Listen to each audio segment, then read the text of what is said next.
tal? ¿Cómo les va? Muy buenos días. Créannos que no muchas veces una entrevista es tan oportuna. Hay cuestiones que son hasta un poco vinculadas al azar y que uno no maneja y que terminan por darse y llegan en el momento indicado.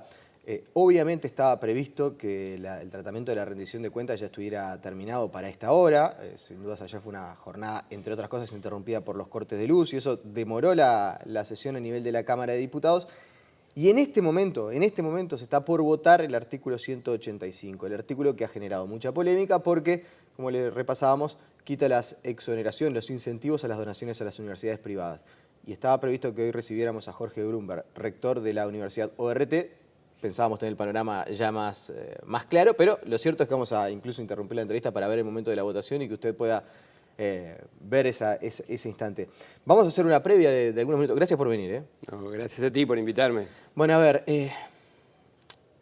la decisión la veremos en minutos nada más, pero ¿les cambió a ustedes el panorama, por ejemplo, haberse entrevistado con las autoridades del Ministerio de Economía, lo que dijo públicamente el ministro de Economía, Danilo Astori, entre lo que sucedió el sábado, el ingreso del proyecto de la comisión y lo que va a pasar en minutos nada más? ¿Les cambió un poco el panorama? Bueno, por supuesto, recibir el respaldo del Ministerio de Economía no es un respaldo a las universidades privadas. Lo que hizo el Ministerio de Economía fue un respaldo a lo que el propio Ministerio de Economía estableció en 2007, porque este régimen de exoneraciones a las donaciones fue instituido no para las universidades privadas, sino para una lista de 50 instituciones en 2007 por este mismo ministerio y este mismo ministro. Entonces, lógicamente, el ministerio está respaldando su propio mecanismo. Fue este mismo partido, este mismo ministro, este mismo ministerio. Están respaldando su propia decisión, su propio mecanismo, porque además lo evalúan positivamente como lo evalúa positivamente prácticamente todo el mundo. A mí, en realidad, haber ido a ver al ministro, yo lo agradezco mucho y todos los rectores lo agradecemos, pero en realidad lo que debería haber ocurrido en un trámite parlamentario, democrático como el que tenemos, es haber sido recibidos previamente por la Comisión de Hacienda, los señores que están hoy, parlamentarios que están hoy votando, en este mismo momento que estamos nosotros acá hablando, lamentablemente yo no estoy escuchando lo que ellos están votando y ellos no me están escuchando a mí. Lo lógico hubiera sido que cuando la Comisión de Hacienda de la Cámara de Diputados tomó esta decisión sumamente importante, hubiera convocado, como hacen siempre, a las instituciones involucradas, en este caso a las 5 universidades que están afectadas, y hubiéramos podido ir y haber sido escuchados. De aquí parte el problema. Claro. Esta es una decisión unilateral, inconsulta, donde no fuimos convocados. Hay una tradición parlamentaria en el Uruguay muy larga de que las instituciones que están involucradas en una decisión importante como esta sean escuchadas. Más allá del fondo de la cuestión, ustedes plantean reparos para con la forma. Esto de que se introduzca a las 3 de la mañana un último artículo en comisión, casi de manera inconsulta, hasta con la propia bancada del Frente Amplio. Hay como un trasfondo que hacen que el tratamiento de este proyecto no sea cuanto menos por los carriles normales. No es solamente una cuestión de forma. Creo que los parlamentarios en su gran mayoría tienen un espíritu de bien público, la gran mayoría, cada uno con visiones diferentes, según el partido, la generación y demás. Entonces yo creo que ellos hubieran beneficiado, la decisión hubiera sido mejor si se nos hubiera escuchado. Eso es la democracia, es escuchar a las partes. Entonces cuando se toma esta decisión en forma, no importa si fue a las 3 de la mañana o a las 3 de la tarde, fue tomada sin escuchar a las partes, sin informar y además sin fundamentar. Si yo leí el acta parlamentaria, más allá de que fue a las 3 de la mañana, yo leí el acta parlamentaria. El acta parlamentaria tiene 2 párrafos, o sea, no tiene fundamentación ninguna. Esta es una decisión que es tomada en forma extemporánea, inconsulta y no fundamentada. Por eso no es una decisión que forme parte, el proceso de esta decisión no forma parte de las tradiciones democráticas. Usted hizo una columna el pasado domingo en el diario El País y allí tiene algunos conceptos bien interesantes. Hay uno en el que me interesa profundizar. ¿De verdad piensa que es una medida más al estilo de Donald Trump que característica de la democracia uruguaya? Sí, me pareció un buen ejemplo. ¿Por qué? Porque Donald Trump es una persona que uno puede identificar con el rótulo, por ejemplo, populista. Bueno, Donald Trump tiene, yo no soy un especialista en la política norteamericana, pero la imagen que uno tiene de Donald Trump a través de sus declaraciones es de el mundo blanco y negro. Entonces, los mexicanos son malos, los americanos son buenos, hay que hacer un muro entre México y Estados Unidos, esa clase de cosas. Yo no soy especialista ni conozco a Donald Trump, pero esta es la imagen que uno se hace públicamente. Y esta decisión o estas declaraciones incluso que han hecho las personas que han promovido esta decisión reflejan ese mundo blanco y negro. Lo privado es malo, lo público es bueno, lo privado hay que cancelarlo, lo público hay que, de alguna manera, volcarle todos los recursos. Ese mundo blanco y negro en el cual la educación no es la educación uruguaya. La educación se divide en blanco y negro, en la educación privada, en la pública. Los alumnos se dividen en blanco y negro, los alumnos privados y los alumnos públicos. Es en ese sentido, esa visión maniquea de la sociedad en la cual pienso que acá hubo un espíritu mucho más de un personaje como Donald Trump que un espíritu tradicional parlamentario uruguayo. Hagamos de cuenta, yo creo, más allá de lo que vaya a pasar en un ratito nada más, en minutos, estoy convencido que alguna instancia de diálogo con la bancada oficialista y también con la oposición, a nivel del Parlamento va a haber una convocatoria de las universidades privadas. Me parece que eso está en el espíritu de muchos de los legisladores del oficialismo. Lo conversé con algunos en particular, algunos que incluso probablemente en minutos levantan la mano. No estaban de acuerdo. Y ayer Darío Pérez lo decía públicamente. Yo quiero hablar con las universidades privadas porque quiero saber qué impacto va a tener esta medida. Pero hagamos de cuenta que los convocan. ¿Qué es lo primero que ustedes le van a decir? No, bueno, a nivel de la Cámara de Diputados ya nadie nos va a convocar porque se está votando mientras estamos nosotros hablando acá. Ahora viene un trámite parlamentario en la Cámara de Senadores. Y bueno, nosotros creo que es importante difundir que este es primero que nada hay una cuestión de forma, este es un acto discriminatorio. Hay una lista de... Espérame, Jorge, vamos a repasar el momento. Está votando en este momento el artículo 185 al que estamos haciendo referencia. Nacho, te damos paso, está José Ignacio Romero allí en el Parlamento. Gracias, Nico. 50 en 83. Acaba de votarse el artículo 185 de la rendición de cuentas, que es el último. Seguramente hubo algún conteo defectuoso, porque aparentemente están todos los legisladores del Frente Amplio. Y además lo votó también la Unidad Popular. En definitiva, terminando las alocuciones con los argumentos justamente de la carga ideológica que tiene este artículo, se ha pasado a la votación y se ha aprobado en definitiva el 185 con también el argumento de la posible pérdida de becas como uno de los principales. Y en este momento lo que estamos viendo es cómo se levanta la sesión en la cual la Cámara de Diputados ha analizado la rendición de cuentas cuando están pidiendo, si no me equivoco, que se rectifique la votación. Se va a rectificar. Se levanta en definitiva la sesión, así termina entonces la discusión de la rendición de cuentas con la aprobación del artículo 185 con 50 votos. Nico. Nacho, muchas gracias. Allí teníamos el momento. Bueno, ahora sí, ya es un hecho. El plenario de la Cámara de Diputados lo aprobó y a partir de ahora, ¿qué se viene? Seguramente lo que decíamos, una instancia de diálogo con el Senado, o por lo menos promover. Nosotros, según se nos ha explicado, ahora viene una etapa de trámite en la Cámara de Senadores, en la cual nosotros tenemos la expectativa de ser recibidos por la comisión correspondiente. Lamentablemente no fuimos recibidos en la Cámara de Diputados, vamos a intentar ser recibidos en la Cámara de Senadores, se nos ha dicho que muy probablemente sea así, y ahí expondremos lo que entendemos son los beneficios de este régimen en general y los beneficios que la sociedad tiene de estos fondos. Ya vamos a estar hablando sobre eso porque me interesa en particular ver la votación, ver el momento en el que levantaba la mano. ¿Le produjo algo? ¿O ya era por ser esperado? Porque digo que uno siempre se imagina las cosas, pero hasta el momento que sucede, después cuando lo ve, sobre todo en vivo y en directo. Yo tuve estos días unas cuantas conversaciones y personas a las cuales respeto mucho de todos los partidos, incluyendo del partido de gobierno, me dijeron que estaban en contra del espíritu y de la forma y que lo iban a votar por disciplina partidaria. A mí no me gusta el término de la disciplina partidaria, me recuerda a la obediencia debida, no me parece bien que en todos los partidos hay extremistas. Esta medida es una medida tomada por extremistas de una forma extrema, pero en todos los partidos y en todos los países hay extremistas. El problema no es que existan extremistas, el problema es cuando la mayoría lo sigue. Ese es el problema, cuando la indiferencia de la mayoría permite que se produzca algo como esto, una medida extrema como esta. Hablando de los números, una de las cuestiones que se dice por parte de quienes impulsan esta determinación es que se hace para favorecer o proteger a la universidad pública. ¿Esto es así? ¿Tiene algún asidero en la realidad? ¿Cuál es la visión de ustedes al respecto?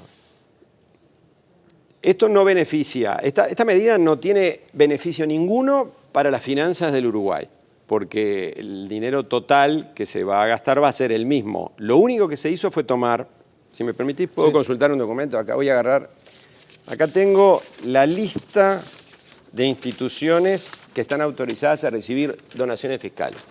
Es una lista que tiene, es la lista oficial que está en la ley, tiene más de 50 instituciones.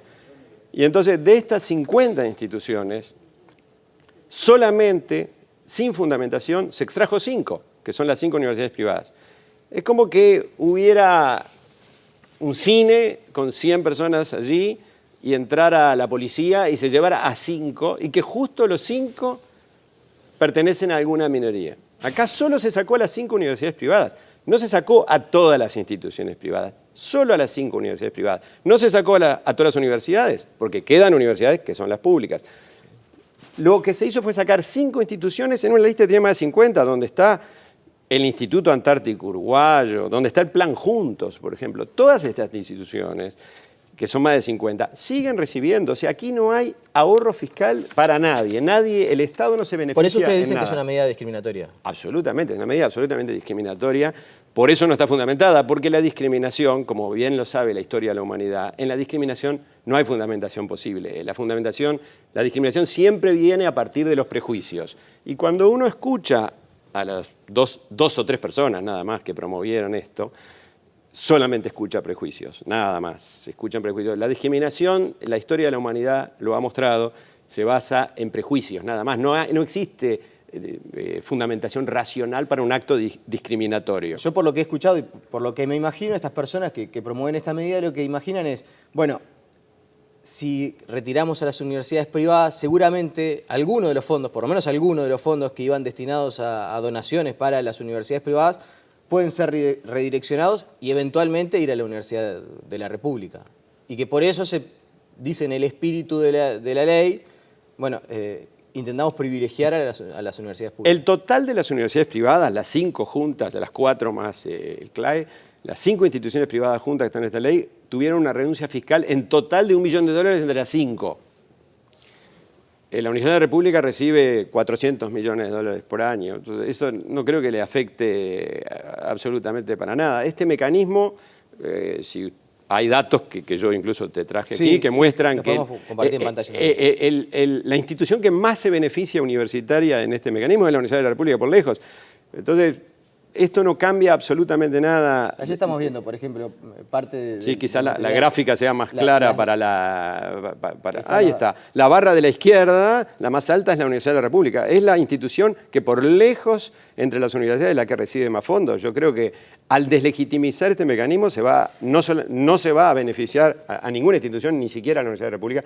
A la larga se va a perjudicar a la Universidad de la República porque todo el mecanismo va a entrar en tela de juicio, ¿verdad? Claro.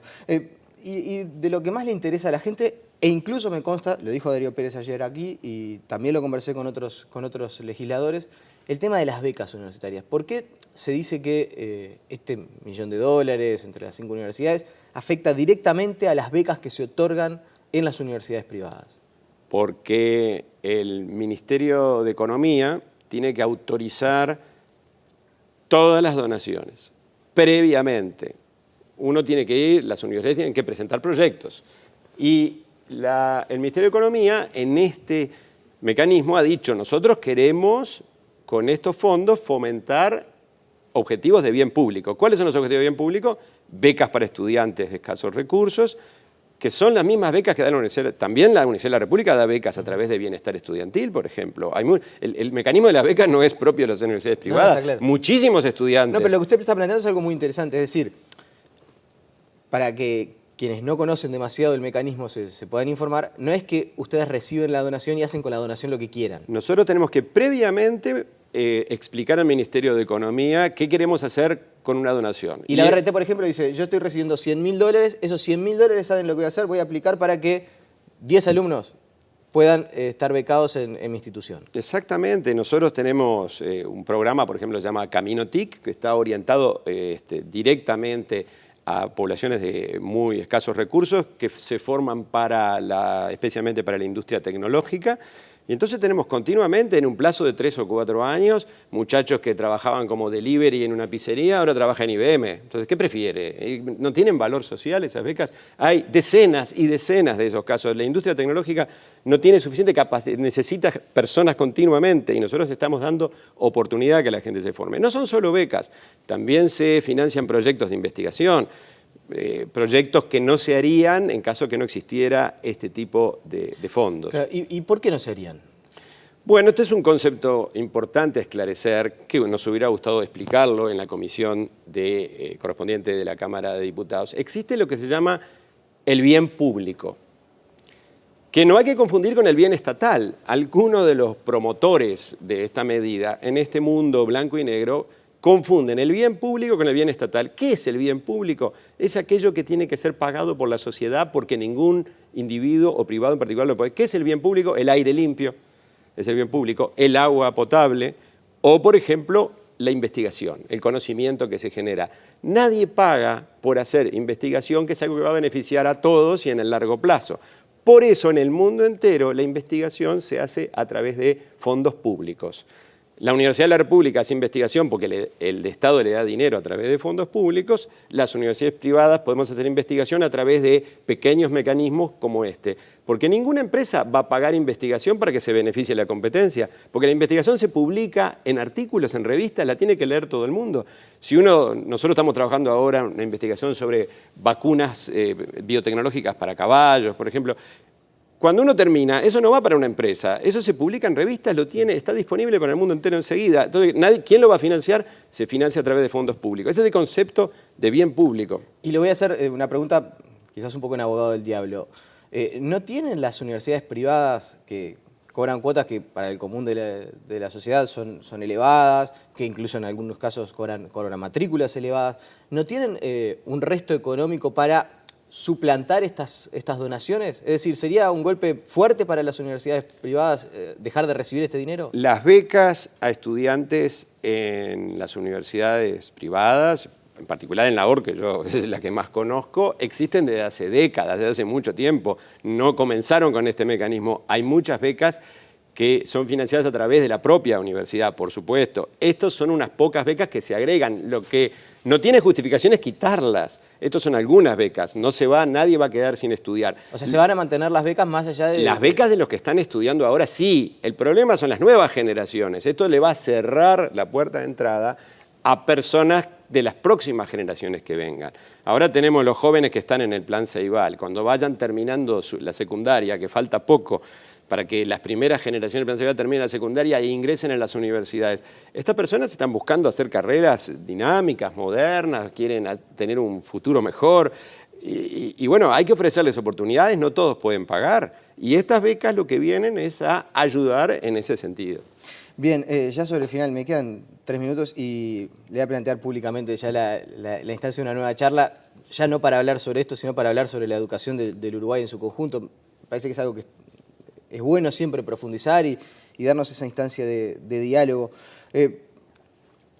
Leí alguna entrevista también que usted realizaba donde decía que el gran problema hoy por hoy en Uruguay no solamente era la cantidad, es decir, el poco universo de jóvenes que egresan de la educación secundaria, sino la calidad, que salen con poco conocimiento. Mucho se habla, incluso en esta discusión presupuestal se ha hablado sobre la inversión en educación y eso cómo viene atado a resultados. ¿Se pueden obtener mejores resultados? ¿O qué tan emparentado está la inversión educativa en los resultados educativos? La inversión en educación es una condición necesaria, pero no suficiente. Uno puede gastar mucho y obtener pobres resultados. Y uno puede gastar, pero si uno no gasta lo suficiente, es muy difícil alcanzar resultados. Es una condición necesaria, pero no suficiente. Pero también lo que hay que tomar en cuenta es que la educación es un sistema. El Uruguay es un país muy chico que necesita que todos los recursos de la sociedad trabajen al unísono. Por eso Uruguay 2016, donde hay 6 universidades, 4 privadas y 2 públicas, es un Uruguay más rico y con más chances de futuro que el Uruguay de hace 20 años, donde había una sola universidad. Este es como decía Carlos Vaz Ferreira, lo que está ocurriendo, lo que se acaba de votar en el Parlamento, es un paralogismo de falsa oposición. Es pensar que todo lo que va para lo público deja de ir para lo privado o que todo lo que va para lo privado deja de ir para lo público. Esto es lo que decía Vaz Ferreira, es una falsa oposición. El Uruguay se beneficia si existe un sistema de educación pública moderno y dinámico, que yo lo apoyo plenamente, y si al mismo tiempo existe un sistema de educación privada moderno y dinámico que también apoyo plenamente. Los dos trabajando juntos, con estudiantes que pasan de una institución a la otra, con investigadores que colaboren como ya están haciendo en este momento, con laboratorios que puedan ser compartidos, con personas de una universidad que hacen posgrado en la otra. Eso es un sistema universitario, eso es lo que le sirve al país y es contra eso que atenta esta norma que se acaba de aprobar. Jorge Brumberg, le agradecemos su presencia esta mañana aquí en Telebuen Día y la invitación queda hecha. Gracias a ti por la invitación. La pausa y seguimos con mucha más información.